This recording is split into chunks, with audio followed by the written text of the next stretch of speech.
पुण्यश्लोक अहिल्यादेवी होळकर सोलापूर विद्यापीठाच्या 482 एकर परिसरात राष्ट्रीय सेवा योजना विभागाच्या वतीने आयोजित निवासी विशेष श्रमसंस्कार साखळी शिबिराचे शुभारंभ सोमवारी झाला। विद्यापीठाशी संलग्न शहरातील विविध 19 महाविद्यालयातील एकूण 1250 विद्यार्थी स्वयंसेवक या शिबिरात सहभागी होत आहेत। कुलगुरू डॉ. प्रकाश महानवर यांच्या मार्गदर्शनाखाली या उपक्रमाची सुरुवात करण्यात आली असून पुढील 1.5 महिनाभर शिबिरामध्ये विविध शैक्षणिक व सामाजिक उपक्रम राबवण्यात येणार आहेत। विद्यापीठाचे प्रभारी कुलगुरू डॉ. लक्ष्मीकांत दामा, प्रभारी कुलसचिव डॉ.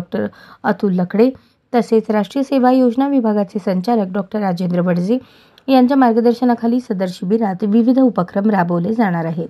24 नोव्हेंबर ते 28 डिसेंबर 2025 या कालावधीत ते साखळी शिबिर टप्प्याटप्प्याने आयोजित केले जाणार आहे।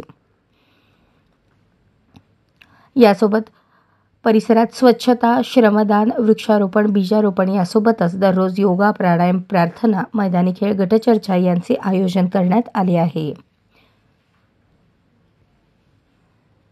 शिबिरादरम्यान स्वयंसेवकांच्या कला, कौशल्य आणि सृजनशीलतेला वाव देण्यासाठी विविध सांस्कृतिक कार्यक्रमांचाही समावेश करण्यात आला आहे।